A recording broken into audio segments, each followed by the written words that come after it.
Hello friends, I am Dr. Ankita Singh Chagotia, PhD in Biotechnology. Also, I have qualified CSI Nigeria with All India rank 103. Today we are going to discuss about the genetic disorders. Genetic disorder, as the name itself represent that um, these kind of disorders are actually inherited. Like ऐसा नहीं है कि आपको आपके life time में कोई infection हुआ because of some invader बाहर के पैथोजन की वजह से वो इस कैटेगरी में रखे जाएंगे या लाइक इनफैक्ट HIV एड्स जो मदर टू फिटस में ट्रांसफ़र हो सकता है या होता है क्योंकि वो वायरस प्लेसेंटा के थ्रू जा रहा है that to can not be placed in the genetic disorder. The genetic disorders are the disorders that is related something to the gene or DNA, that gene that is inherited from your parent. ठीक है, तो this is genetic disorder. Now these genetic disorders can be classified into two categories: Mendelian disorders and chromosomal disorders. Chromosomal disorders, as we have already discussed in my chromosomal disorder वाले lecture में, जिसमें मैंने एनिप्लॉइडी वगैरह भी बताया है, but यहाँ पे हम क्विकली एक रिव्यू कर मतलब फास्ट रिवीजन कर लेते हैं. क्रोमोसोमल डिसऑर्डर्स में का मतलब होता है whenever there is a disturbance in the normal counting of the chromosome. For example in we people, in human the number of chromosomes should be 46 in each cell. If the number get increased by 1 or by 2, that condition is abnormal and ultimately result into some kind of disorder. If the number of the chromosome decreases by 1 or 2, that is also not a normal condition. So such condition ultimately give rise to some kind of disorder or disease.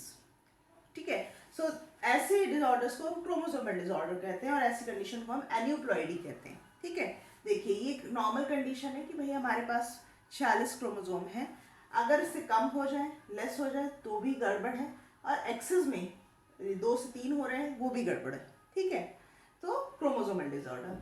And what is this Mendelian genetic disorder? नाम सुनने से ऐसा लग रहा है कि Gregor John Mendel में सबसे पहले ये पाया गया था. मतलब यूजुअली ऐसा ही होता है ना कि जब नाम किसी के नाम से रिलेटेड हो कोई भी चीज़, तो ऐसा लगता है मतलब इधर उन्होंने डिस्कवर किया हो या फिर उनमें पाया गया हो, बट ऐसा कुछ नहीं. यहाँ पे मेंडेलियन डिसऑर्डर इसलिए नाम दिया गया है क्योंकि ये वाले जितने भी डिसऑर्डर्स हैं ना मेंडेलियन वाले, they are something that is related to the gene. यहाँ पे पूरा क्रोमोसोम उठ के आ रहा था या कम हो रहा था. ठीक है, पूरा पूरा क्रोमोसोम, और उस क्रोमोसोम पे जितने भी जीन हैं अगर वो कम या ज़्यादा हो रहा है वो, तो अल्टीमेटली उन सारे जीन की वजह से चीज़ें अफेक्ट होंगी. यहाँ पे सिर्फ आपको क्रोमोसोम नंबर में कोई गड़बड़ी नहीं होगी, वो काउंट एज इट इज रहेगा, बट कोई भी जीन हो सकता है उस क्रोमोसोम, किसी भी XYZ, मतलब ऑटोसोमल क्रोमोसोम होते हैं हमारे अंदर या सेक्स क्रोमोसोम. तो इन क्रोमोसोम में जो जीन पाए जा रहे हैं for a particular characteristic, for a particular phenotype, वो अगर अफेक्ट हो जाए, वो म्यूटेट हो जाए due to some UV rays, due to some other mutagen like tobacco वगैरह, तो उस केस में आपको मेंडेलियन जेनेटिक डिसऑर्डर्स हो, मतलब कि आप पास करोगे मेंडेलियन जेनेटिक डिसऑर्डर. ठीक है, नाउ देखिए जैसे कि यहाँ पे मैंने बनाया है, ये होमोलोगस क्रोमोसोम थे एक किसी भी इंडिविजुअल में. मान लीजिए कोई एक पर्टिकुलर पेयर है जो कि एक मदर से आया, एक फादर से आया. अब मदर वाला तो बिल्कुल ठीक है, लेकिन फादर वाले से जो आया ना वो अफेक्टेड है, वो डिफेक्टेड जीन है. ये वाला जीन ये यहाँ पे बिल्कुल ठीक है, बट ये वाला गड़बड़ हो गया, तो this ultimately lead to some kind of disorder. ठीक है, नेक्स्ट, अगर दोनों ही गड़बड़ है तो भी ऐसा हो सकता है. तो कहने का मतलब ये है कि ये जो डिफेक्ट है it can be lie with in a single allele, मतलब सिंगल जीन के किसी एलील में भी हो सकता है और दोनों एलील में भी हो सकता है. ठीक है, दोनों में हो यहाँ पे जैसे कि हो रहा है. So this is the Mendelian genetic disorder here. Now, both the disorder, either Mendelian or the chromosomal, they can be of two type on the basis of कि भाई किस क्रोमोसोम में हो रहे हैं. जैसे हम ह्यूमन की बात करें तो हमारे में कितने क्रोमोसोम है? 46 है, और ये 46 सारे पेयर में पाए जाते हैं. ठीक है, एक हमें माता से आया है, एक पिता से आया है। तो ये ऐसे करके 23 पेयर में हमारे हर एक सेल में पाए जाते हैं। नाउ सोमेटिक जो फीचर्स के लिए जो जीन कैरी करते हैं उन क्रोमोसोम को हम कहते हैं ऑटोसोम, जो कि 22 पेयर में पाए जाते हैं। इनिशियल के 22 पेयर में, दैट मीन्स कितने 44 क्रोमोसोम ऑटोसोम होते हैं। लेकिन लास्ट टू ना, एक जो पेयर है लास्ट टू क्रोमोसोम से मिलके चलता है, वो सेक्स लिंक्ड होता है। फीमेल में वो रहेगा आपका XX, मेल में हो जाएगा XY। ठीक है, तो जो भी गड़बड़ियाँ अगर सेक्स क्रोमोसोम से रिलेटेड है, they are called as sex linked disorder. ठीक है, और यहाँ पे autosomal disorder. Now again, autosomal disorder, sex-linked disorder, both are divided into two categories: dominant, recessive, dominant, recessive.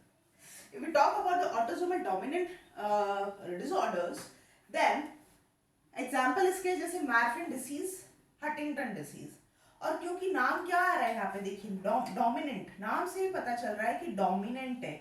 मतलब हमने पढ़ा था जैसे मेंडेलियन साहब ने जब पहली बार हाइब्रिडाइजेशन एक्सपेरिमेंट शुरू किए थे तो उन्होंने 7 कैरेक्टरिस्टिक लिए थे और उसमें क्या किया था, एक टॉल और एक ड्वार्फ प्लांट से को जब क्रॉस कराया था, अल्टीमेटली प्लांट मतलब कि जो डोमिनेंट वाला फीचर था वो F1 जनरेशन पे हावी हुआ था और फिनोटाइप कैसा था, टॉल था, क्योंकि डोमिनेंट ने इस रेसेसिव को सप्रेस कर दिया, है ना। तो यहाँ पे वही कॉन्सेप्ट है कि डोमिनेंट क्योंकि अगर जीन है किसी भी डिसीज के लिए, तो वो अगर कोई अच्छा वाला भी अगर उसका सेम काउंटर पार्ट किसी होमोजाइगस क्रोमोसोम पे पाया भी जा रहा है ना, तो उसको मतलब कि सप्रेस कर देगा, उसकी अच्छी प्रोटीन, क्योंकि जीन से अल्टीमेटली क्या बनती है, प्रोटीन बनती है, तो उसको सप्रेस कर देगा और कहेगा कि नहीं मैं डोमिनेंट हूँ ना, मुझे डिसीज करानी है तो कराने दे, तो वो डिसीज कराएगा। ठीक है, इसके एग्जाम्पल में आते हैं मैरफिन डिसीज, जो कि क्रोमोसोम नंबर 15 पे एक जीन पाया जाता है FBN1, जो अल्टीमेटली क्या कराता है, अल्टीमेटली एक्सप्रेस करता है और फिब्रिलिन प्रोटीन बनाता है, जो कि इलास्टिक फाइबर में एक हमारे फिब्रिलिन प्रोटीन बहुत इंपॉर्टेंट होती है।